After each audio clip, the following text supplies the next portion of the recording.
Hello, I am Nicole Gardner and I am 52 years old.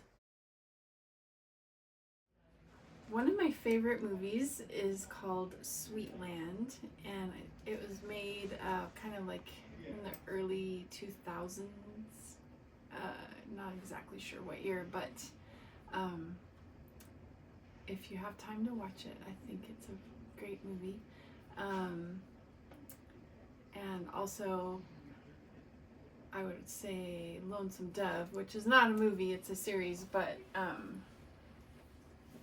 everyone in the family loves that, and I'd watch it right now if I could. So there's a lot of other movies that I love, but I can't think of them right now. And for a favorite song, it's a hymn, and it's very popular. In Christ Alone. It's a very good hymn. So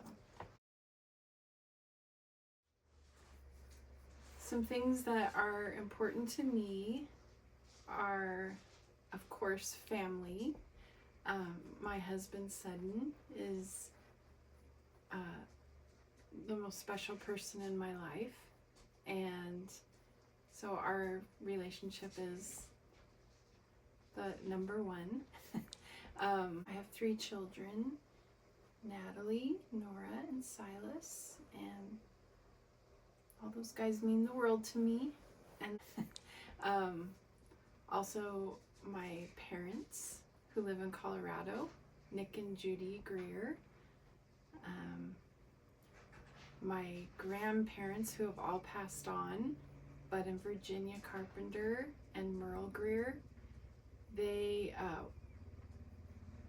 were and are people I think about pretty much every day, even though they've been passed on for a long time, because they were such a stable and loving part of my life.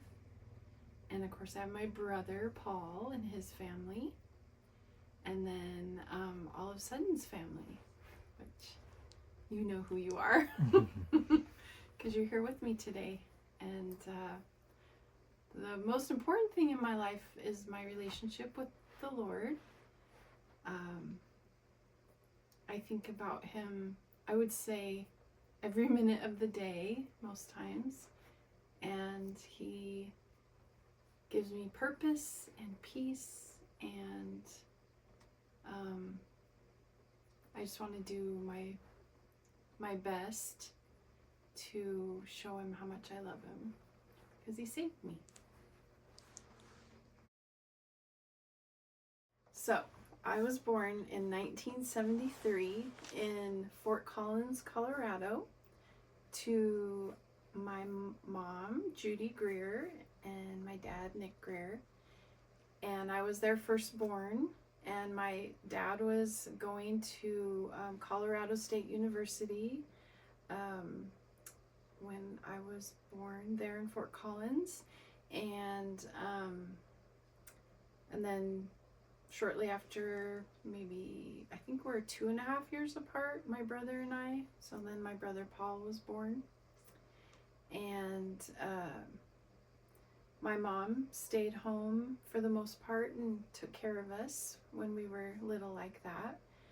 And I really appreciate that now that I look back on it. I just have, I don't know, some people say that they can't remember when they were a baby, but I do feel like I have a couple memories of when I was probably not a baby, but I do have a memory of like sitting in my crib and looking out, and I have several memories of when I was really little, and just they were always comforting and happy memories because my mom was there and my dad was there too. I have very fond memories of my dad and my brother when I was little. My dad worked for the Forest Service, and so we moved, I would say on average, every 4 to 5 years as a kid growing up, and sometimes even more frequently. So and then when I got married to Sudden, to jump way ahead, we've also moved in our marriage about every 5 years. So I have moved a lot, and I will not tell you all the places I've lived because it will bore you to death. But yeah, I've lived in a lot of places, and I spent the first 17 years of my life in Colorado, except for I think we were maybe 2 or 3 years in Rapid City, South Dakota. And I remember all those moves being pretty adventurous. The older I got, it was a little bit harder. But when I was little, you know, it made no difference to me as long as I was with my parents. And so it was just sort of seemed like an adventure. And I think it did to my parents too, and that's why they did it. But they raised me in a loving and Christian home. And especially as a child, I felt very safe, and we would visit my dad's mom, Grandma Merle. I mentioned her before. She lived in Denver, and she was a piano teacher, and I loved going to visit her. Her little house in Denver was just so cute, and as a kid, I just loved all the art she had in there and her weird furniture. And she had turned one bedroom into a piano, or like a teaching studio, where she had a grand piano, a regular piano, and then an organ. So my brother and I would, you know, play on those all the time. And she had all these weird little figurines. Well, they seemed weird. Sorry. They were just different, you know, than the way my parents decorated. So they were fascinating to me.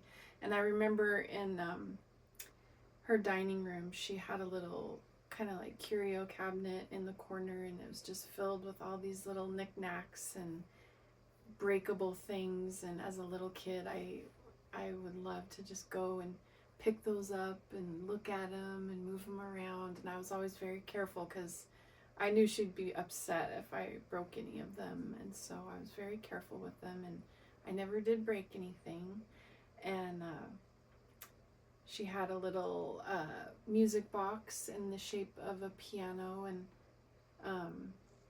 I'd wind that up, and it played Singing in the Rain. And I loved that. Every time I'd go to her house, I'd run to that thing and play with that. And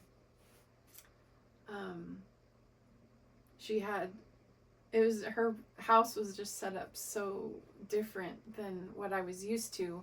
It was a 3-bedroom house, but she lived in it by herself. And so she had one room as the piano studio, one room was her room, and then the 3rd bedroom was the TV room. And so she did not have a TV in her living room, which, you know, back in the, you know, late 70s, 80s, we all had TVs in our living room. That was what you did, but not Grandma. And so when we would spend the night at her house, I vividly remember that she stored, I didn't really think about this as a kid, but she stored her blankets in mothballs. So whenever company came and she'd make the guest beds, the blankets reeked of mothballs. And I don't know if you've never smelled that before, it's interesting. But it was very, you know, as a kid, it was like, why, Grandma? Why? And then she didn't use regular toothpaste. She used baking soda. So that was also very weird, going to Grandma's house and using her baking soda. Of course, now we all use toothpaste with baking soda in it. So it turns out she was really smart about that. And I imagine she did it, I don't know, she grew up during the Depression era. And so a lot of the things that she did were habits that I'm sure she was taught by her parents during the Depression. She would not throw anything away, but everything in her house was very neat and orderly. It wasn't like she was a hoarder, but she'd have, you know, a neat little box of old rubber bands or a bit. I remember when she passed away, and my mom and I had to go through some of her things. She had a box full of old soaps and shampoo, travel size, from all the motels that she had ever stayed in, probably her whole life. They were so old, but she kept them all because that would be wasteful to throw them away. And you can learn a lot from a person like that. She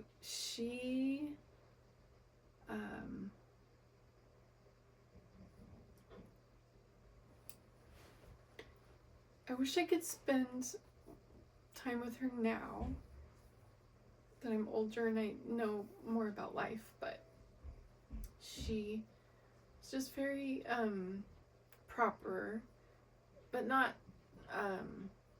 fancy in any way, but she just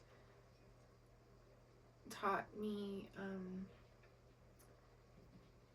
to do things in a orderly, disciplined way, but she was very simple about things too.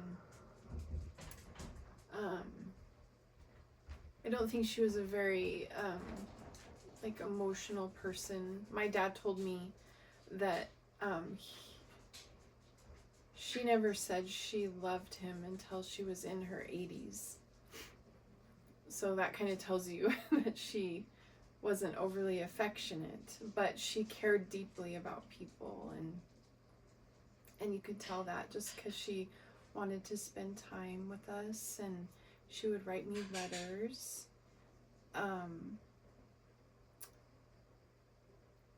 When I graduated from high school, she gave me this ring, which she had the engagement diamonds from her ring put into this band, and she gave me that for high school graduation. So I know that for, you know, a single woman supporting herself on a piano teacher's salary, that she probably, you know, she didn't have a lot of money, and so that was something that she thought about and cost her something. Anyways, it was very special to me, and I'd never been given anything like that before, like a gold ring with diamonds in it when you're 18 years old. Seems pretty special. And she had a kind of a difficult life in some ways, in that she married late in life, and her husband, I don't know a lot about him. He died when my dad was 14 years old. His name was James, and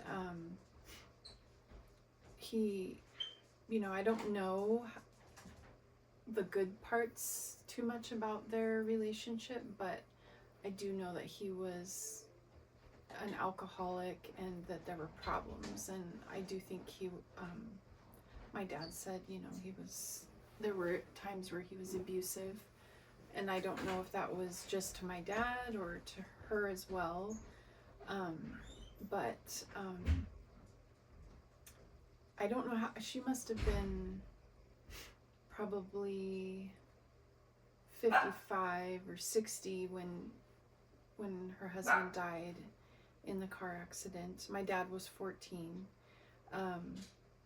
Grandma Merle also had a son before my dad who was deprived of oxygen at birth, so he was mentally handicapped, and so she had to raise him in that situation. And then she also had a little girl who was born stillbirth, and she named her Sylvia, and she shared that with me when I was in high school. And I remember that was a special moment that she shared that with me, that that sad thing had happened to her. And one more thing that I'll say about my grandma Merle, which will kind of give away part of my story, but I don't know, maybe I can come back to it. Yeah, I'll come back to it. You'll hear about her again. So, yes, Grandma Merle was a big part of my childhood. Grandma Ginny and Grandpa Bud were a big part of my childhood. And they lived far away, but the time that I did get to spend with them meant so much to me that it like takes up all of my space in my memories. And just going, they lived in Washington State and we lived in Colorado, so trips driving up to see them in the car, trips on a plane, trips, we took the train one time to see them, the Amtrak train. They would come visit us in all the different places that we lived, and they were amazing Christian people. Grandpa was a Baptist preacher for a while, and then he got involved in Young Life camps. He was kind of there at the birth of Young Life with him and his buddies, and they started a ministry, and then it like became Young Life. So that was interesting to learn all about that. And Grandma Ginny was just one of those amazing women that, you know, puts her family first and puts Jesus first, and you can just tell she loves you just by the way she looked at us and the way she fed us. She's always cooking, and so yeah, going to be around them was just heavenly. And I think we would like go spend a week with them maybe once or twice a year, and sometimes my parents would just leave my brother and I there and go do whatever they were doing, and that was super fun to just be alone with Grandma and Grandpa. And Grandma Ginny would take us swimming. She would go to the pool almost every day and swim laps and do aerobics with her friends and stuff. So she would always take Paul, my brother and I, and we'd swim around and get all tired out. And then she'd always take us to McDonald's afterwards for an ice cream cone. That was guaranteed. And they, for a while, they worked at a place called Miracle Ranch, which was like a Christian youth camp up there in Washington. And so we would get to go ride horses at the camp and hang out with Grandma while she did things in the kitchen or cleaned cabins. And so that was a very interesting and fun to do. We would go, they lived in the Pacific Northwest, which you might know has lots of slugs. I mean, huge, big banana slugs. And they loved to garden, and so we were spending a lot of time outside. We would walk trails around their house or be out in the garden, and Grandma would always bring the salt shaker, and every time we came across a banana slug, she'd give us a salt shaker and we'd shake salt on it, and it was just horrifyingly disgusting. It would burn the slug or whatever. It would like turn inside out and kill it. And Grandma was so happy because they would eat everything she was growing in the garden, and so she wanted to get rid of them. And we got to help her with that, which was fascinating for a kid. And they taught me about taking care of family because Grandma Ginny's mom, Grandma Lila, was widowed, and she lived in like either right across the street or in an apartment under their house, and they took care of her, and we also got to spend a lot of time with Grandma Lila. So my childhood was just filled with love, and learning that love came from Jesus, and it kind of looked different. You know, my grandma Merle was Catholic, and so that kind of was the more austere side of God, I guess, like the more formal. I don't want to say scary, but just, you know, like you watched yourself and you did things the way you were supposed to do it. And then Grandma and Grandpa was just more like the side of God, where you just knew, like, even if you messed up, you were going to get a big hug and get forgiven. And so, yeah, when I was 7-ish is when I really remember going to church.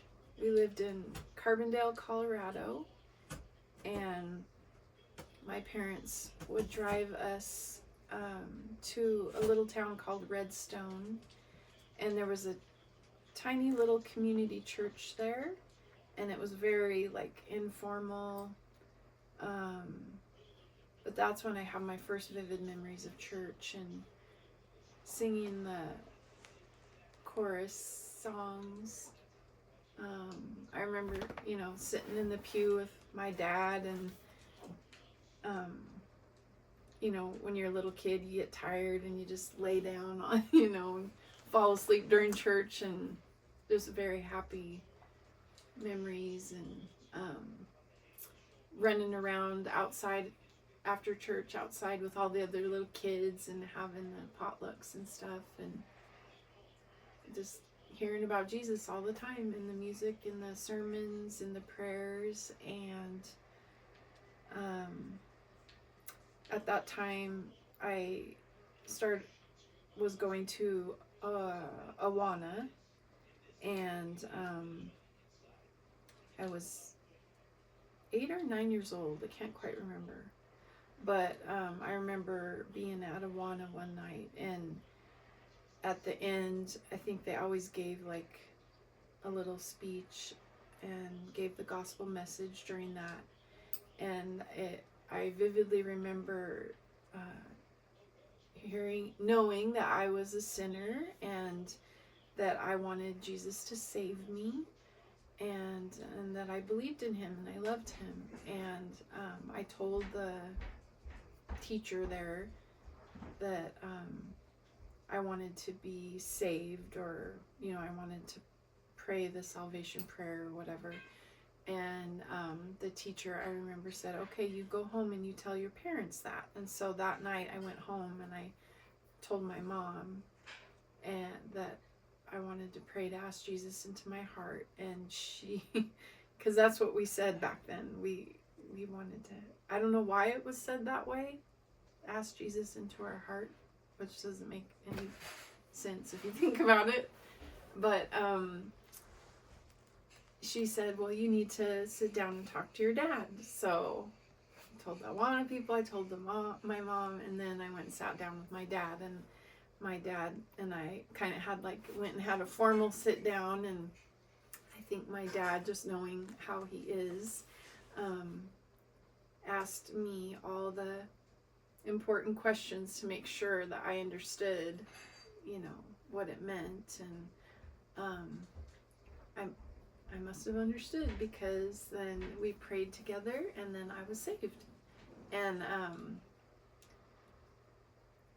I remember you know, feeling really good about that. And not too long after, I feel like maybe that was in the winter time, and then in the spring I did get baptized at that same church that I talked about before, and just as the church was kind of informal, so was my baptism. We went to one of the church members' houses, and they lived out in the country, and they had an old dirty duck pond, and that's where I got baptized, was in a duck pond. But I have a picture of it, and I love that picture. And so yeah, I was 9 years old, and as you know, if you are a human on this planet, life is not perfect. Like, there's a lot of those are all the good times, and there's scary times and sad times too. And I do remember being a kid and being very scared at night. So I don't know if this was before or after, but it was right around this same time frame where I was saved. So I'm not quite sure if, like, my being scared at bedtime, like, caused me to think about God, and then I got saved, or maybe God saved me first and then came this hard time. But it sounds silly to talk about it, but to a 7 or 8 year old, and I was scared. I had read a book that scared me, and I don't think the book was about demons or monsters, but I remember every night before bed I was terrified that there was something very dark and scary, and it seemed like it was very real. Like, I couldn't rationalize it away, and it like came every night. And so I remember there was a long time where I was scared, and I would go and talk to my mom, and she was nice to me, but it was like, no, there's nothing to be scared of. Go back to bed. I'm tired, So there wasn't any, like, help working through that I remember. So it's just weird, and I think it makes me, like, it made me very aware when I had kids, or when I'm around kids, that just because the fear isn't rational doesn't mean it's not really scary. So, and then I also had, just off and on through my childhood, even as I got a little bit older, fears about my parents, and just, parents are not perfect. They have their own sins and struggles, and I think every kid sees their parent go through that, and that brings up a bunch of fears. And so I do remember, especially, like, maybe this is now a good time to move into the next decade of my life, like being 10, 11, 12, seeing my parents go through some pretty serious arguments, and seeing my dad go through some pretty serious struggles, and that kind of, I don't know why, but I started having a lot of issues with anxiety. So I had, like, my first panic attacks when I was I want to say 11 or 12. And when you're a kid and you don't know what a panic attack is, and that happens to you, it's pretty terrifying. You feel like, you're dying, or and you don't know how to feel better. And I remember it would happen a lot when we would go out to eat, or if I would go to a friend's house, and I would be, like, in a social setting at a friend's house, not with kids, but with their parents or something. And it would always happen at night. And a couple times it happened when my mom was home, and she would help me through it. And I would feel like I was going to pass out or throw up, or I really just felt like I was dying. And my mom was probably a little bit worried, but also I don't know. No one ever told me you're having a panic attack. It's okay. But my mom was there and she tried to, make me feel better. But I remember after I would have those panic attacks, she'd take me to bed and I'd just lay in bed like shaking uncontrollably until I fell asleep. And so, yeah, anxiety is not a fun thing to deal with. And I prayed a lot. So I'm very thankful that I knew God was with me and that my mom would help me. And then that was,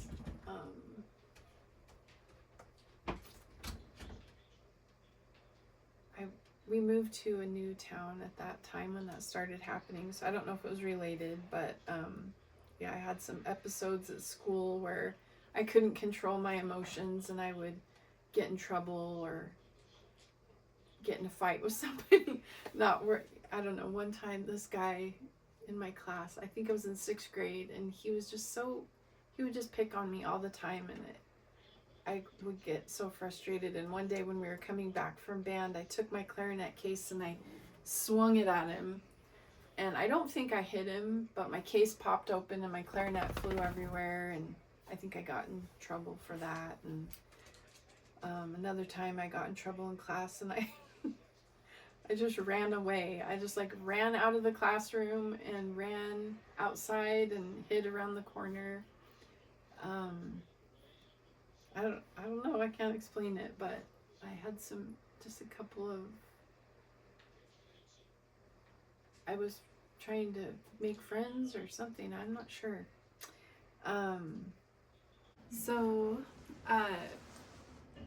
In elementary school, I had some emotional control issues, and that I'm sure are normal for kids, but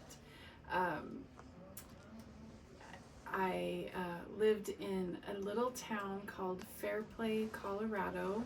The population was, I think they said 300 in the winter and 500 in the summer. Very small town. It's actually the town that the sitcom South Park is based on. So I don't know if I didn't actually watch South Park except kind of like in passing, but there's a little red schoolhouse, and that is the schoolhouse I went to when I was in 4th, 5th, and 6th grade. And some of the wonderful memories I had of that age, kind of between 10 and maybe 13 years old, was we didn't have school on Fridays, and so they would take the ski bus and load up all the kids, and we'd go skiing on Fridays up at the Breckenridge ski area. And that was so fun. We were all kind of as wild as we could be on a school bus with one supervisor, and then they'd drop us off and we would just, have fun on the slopes. And so I learned to be a pretty good skier in the sense that, I'm sure my form was not great, but I could get down double black diamond, and just, it was fun. That was also a period in my life where I happened to have a lot of friends that rode horses, and I lived in town, so we didn't really have a place to keep horses, but I would go hang out with my friends all the time and ride their horses, and that was so fun. I loved riding horses. And my dad, he knew that, and he rode horses for the Forest Service at that point, so I would go sometimes to ride horses with him. He would have to check like fence lines and stuff. I remember one time, I think one of his friends let me borrow their horse, and my dad had a Forest Service horse, and we took him up in the horse trailer and drove, out in the middle of nowhere, and we it was a wonderful day, but at the same time, it was also quite scary to me because we were riding along the fence line and there was kind of a drop off, and the saddle that I was on, the cinch broke, and so the saddle flipped under the horse and I fell into the dirt, into an ant pile, and my horse kind of got spooked, and my dad, jumped off quickly and helped me, and we kind of worked through that situation, fixed the saddle, and then we got back to the trailer. We couldn't get one of the horses in the trailer, and that was very scary because it was just my dad and me out in the middle of nowhere, and I was maybe 11 years old, and I felt like I had to help him, but he was really struggling and getting super frustrated, and the horse was banging around, and we didn't know if we were going to be stuck out there forever or what. But I do remember praying a lot, because what else could I do? And we finally got the horse into the trailer, and we were headed back, and we were going down this side of a mountain, and the horse trailer tire went flat. And so then we had to pull over on the side of the road. My dad was already way stressed out, and I was by that time kind of done with the day and just wanted to get back home to my mom. And my dad had to leave me in a cow pasture with the horses, unhook the trailer, drive back into town, get something, I guess the spare tire for the trailer. But I just remember feeling like so scared being in that pasture by myself with these cows and the horses, waiting for my dad to come back. And it turned out fine, but I remember being so glad to get home that day. I'm sure my dad was glad to get home too, but you think those days are like bad days, or it's a bad memory, but looking back on it, I remember everything vividly, and I'm glad that it happened because it made me, it's just one of those moments in life that makes you stronger and makes you, I think it builds confidence in you as you grow into an adult. You're like, if I can make it through that, I could probably make it through the next hard thing. So it's just one of those little stepping stones that I'm glad that I had. And so yeah, when I was about 13 or 14, we moved away from that town. We actually moved to, from there we moved to Delta, Colorado, which was more on the western slope. And that's kind of when I got into middle school and, my freshman and sophomore year of high school, and started, my friends started becoming more important to me then, and I started getting into a little bit of trouble. I would say that I was always respectful at home, and from what I remember, maybe my parents would disagree, but I remember, just I loved being around my mom and dad, and we would go to church together and stuff. But I started, doing things with my friends that I hid from my parents, just the usual, like smoking, drinking, going to parties. I snuck out a couple times. I think I've told my parents this.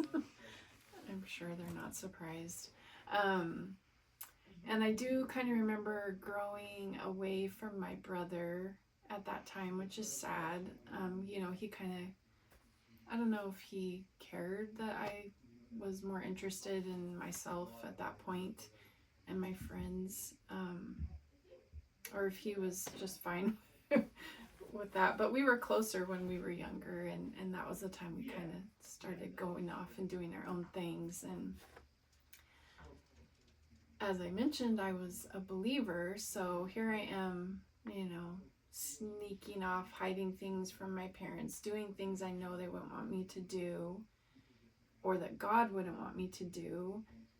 And so, as you can imagine, I had a lot of unhappy times because I did not have peace, and I felt guilty and ashamed, and I would um, you know, confess that to God and try not to do it again, but then the next exciting thing would come up and I would sin again, I would fail again, I would disobey again.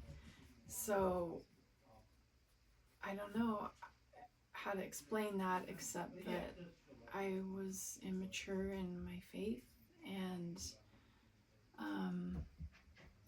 I don't know, I still think through that, like, how is that possible to be a believer and to be walking in sin at times, confessing that sin, and then still going back to it. So that's how it was. I don't know. It was also like a very exciting time because I got my driver's license, and I started working. I loved driving. My dad taught me to drive in his 1986 Honda Accord stick shift. So, and my first job was with an optometrist in Delta.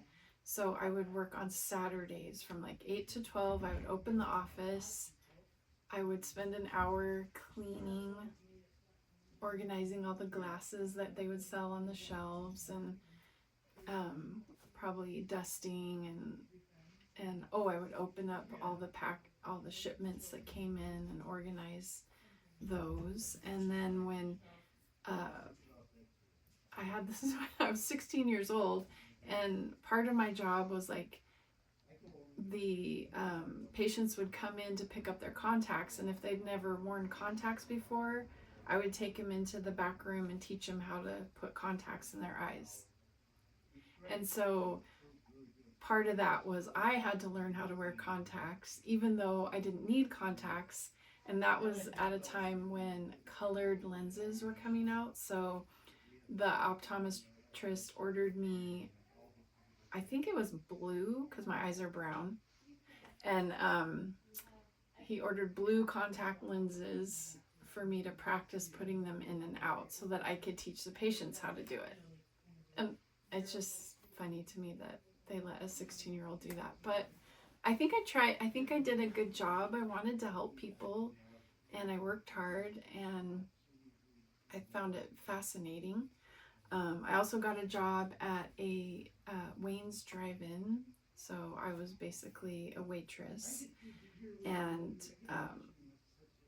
it was one of those where you park outside and the waitress comes to your car window and takes your order. I wasn't on roller skates, thank goodness, but I did have a change and a thingamajig on my belt, and so I would have to make change in my head, which I always thought was a nice skill to have. I didn't have like a calculator to figure it out. I just learned how to give change in my head. So I can still do that today if you need me to. So what else? I had some, that was, yeah, I don't know. That was the job where I could eat whatever I wanted while I was working.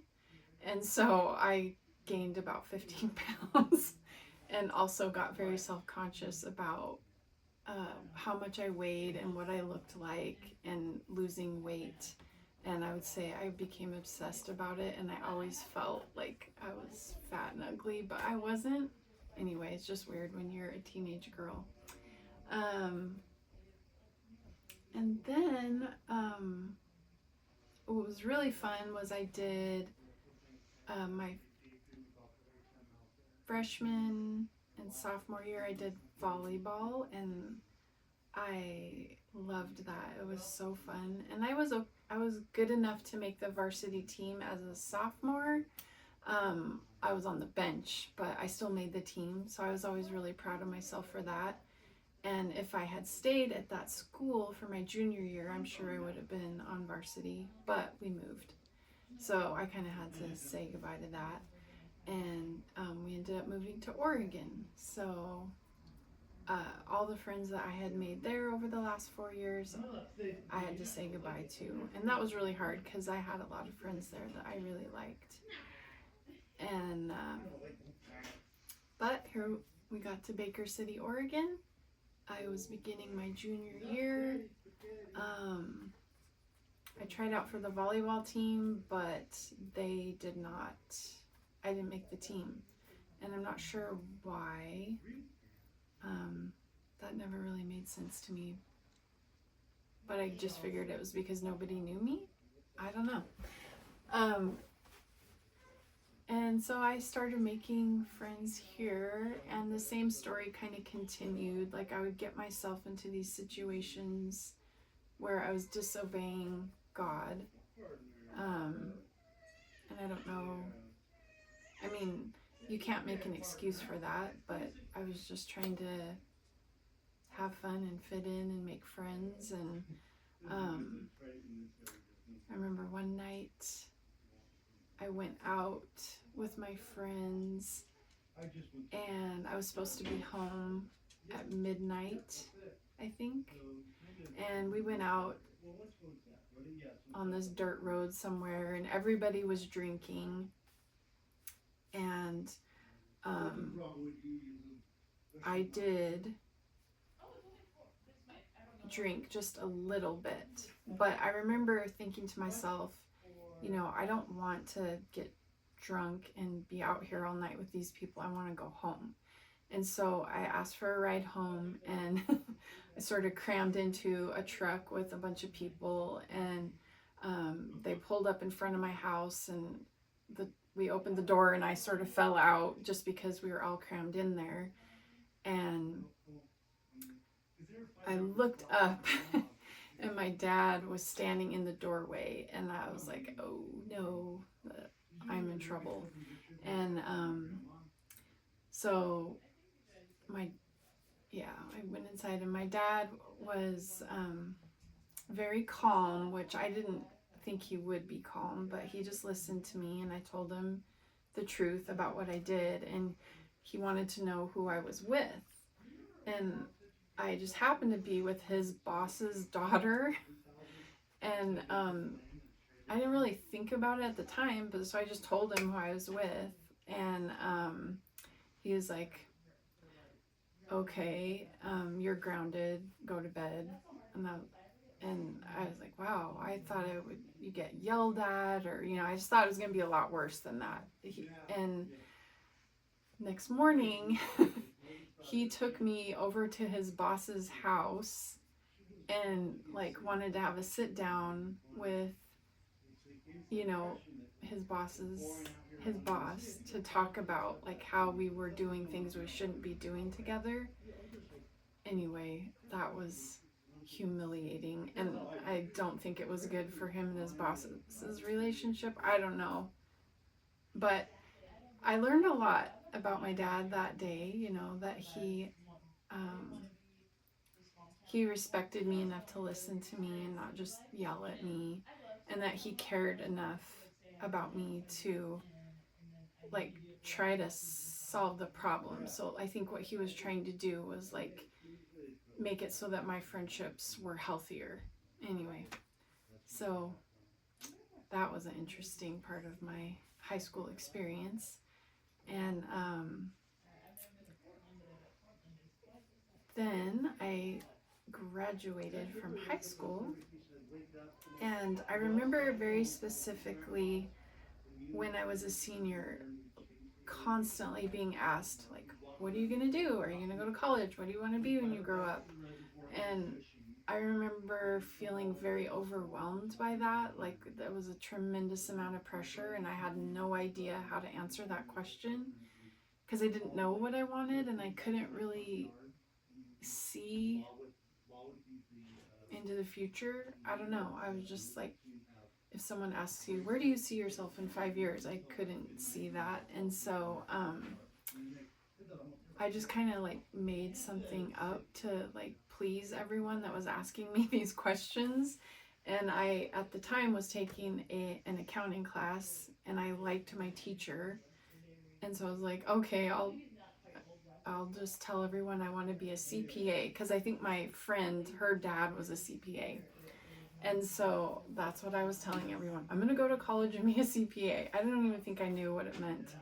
And, but it made everybody happy that I had a plan. And we were going to the Nazarene church, and there was Northwest Nazarene College in Nampa, Idaho. And so like a couple of my friends, it was like expected that we would just go there because it was a Christian college, and I was a Christian, and my parents wanted me, I think, to be in a Christian environment. So my mom got a job, and I went off to the Nazarene College my freshman year. And even though I was with, like, my roommate was one of my friends from high school, Stephanie Pickens, and I really liked her. She's super nice. But I just remember feeling so out of place there. Like, I didn't fit in. And I think it was just all in my head. I was very, like, homesick.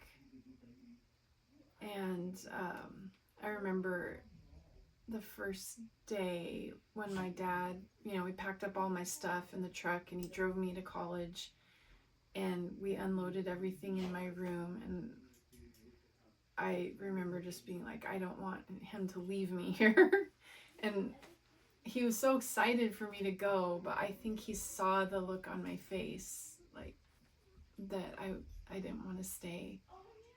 And I just remember that he was very kind and just like slowed down and was just gentle in the way that he said goodbye, and he gave me a hug and stuff. Like, he understood, and he made me feel better. And it's just one of those things you have to go through, and it's good for you, but it's a little bit hard. And I did okay in college. I think I got good grades, and I took an accounting class and immediately realized I didn't want to take any more. And then also I sort of figured out that my mom's whole paycheck was going to pay for me to go to that school, and I started feeling really guilty about that. And so by the end of that year, I just decided I didn't want to go back to that school. I'd rather go to Eastern Oregon, and that was in LeGrand, and it would be closer to home. And so that's what I did. I told my parents I wanted to transfer. I went home that summer and worked at Klondike Pizza. Tried to stay out of trouble. Don't know that I fully did. And then started up in LeGrand in the fall. And my parents, were supportive of my decision to change schools, which was nice of them. And they helped me find a little studio apartment in LeGrand on Washington Street. And I loved that. I loved living by myself. And I started taking classes, and I started going to the, like, youth group for college students on the campus, and I met a lady at that, and she was super nice. And I told her I was looking for work, and she said, well, my friends own the Texaco off the interstate, and they're looking for somebody. So I went down to Texaco, put in an application, and they hired me as their cashier. And so there I was, a cashier at the Texaco in LeGrand, and there were my fellow co-workers, the guys pumping gas. I got to know them. One of them was named Sudden, and that was where God brought two worlds together in His providence, and we started dating. He also was going to the college there, and I'm ashamed to say that we were so caught up in dating each other that we both dropped out of school, stopped going to classes. We were hanging out with his uncle and Greg Penner, who worked at Texaco, which is like a kind of a distant relative, and then just other people that worked at Texaco. We were going snowboarding, going out to eat, laying around watching The Simpsons. I'm so sorry, Mom and Dad. But yeah, I knew from the beginning that Sudden was my soulmate, and I just wanted to be around him. He made me feel smart and pretty, and like he would take care of me. And yeah, so long story short, I did get pregnant, and so Sudden and I, you know, we really had to get our act together. And I had to tell my family, and I was very ashamed. Not that I was pregnant, because I felt immediate love and protection over my baby. It wasn't that I was ashamed that I was pregnant. It was that I was ashamed that I had disobeyed God by not being married first. And so that's a very, I don't know, kind of hard to explain, but I had no shame whatsoever of being pregnant. And I loved my baby immediately, and I know Sudden did too. And so it was just figuring out how to work through that hard part of telling. Once again, it's my dad. I was scared to tell him, and I wasn't scared to tell my mom. I knew that I knew what her reaction would be. I knew that she would show me, grace, and she would love me, and she would help me, and so she knew. And then I wrote my dad a letter, and I put it on his dresser, and I drove away as fast as I could. So that was in Baker, and at the time I was living in LeGrand, so I left the letter on his dresser, and I drove to LeGrand in my car, and there was a snowstorm when I left, and so I got halfway to the exit at North Powder, and my car was going down the freeway in a snowstorm at night, and it died. And I had to pull over on the side of the road, and I was just overwhelmed with like, everything is bad, everything is what am I gonna do? I was thinking I would have to walk back to the North Powder Cafe and call for help, and I was just sitting in my car. I'm surprised they hadn't even closed the freeway, because it was horrible. I'm sure nowadays they would have closed the freeway. There was packed snow, wind, you could hardly see. And so I was just like, I don't know what I'm gonna do. And I prayed, and I was crying, and then I went to start my car, and it started up. And I was able to drive the rest of the way to LeGrand. So that was amazing in my mind. It was like God did that. And I don't know how many days later I heard from my dad, and he asked if he could meet with me in LeGrand. And so he came to my house, where I was living with a roommate. I had moved from my studio apartment in with a roommate by this time.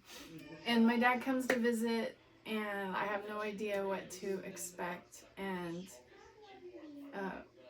once again, he was so sweet and just listened to me and asked me what I wanted to do and said that he would, help me and support me. So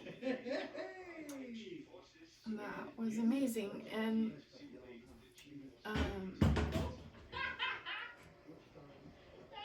by then I was 20 years old, and Sudden and I just had a very casual conversation one day. I think I even brought it up. I was like, so should we get married? And he's like, yeah, I guess so. And that was that. And here we are 32 years later. So I think God blessed us for just loving our baby and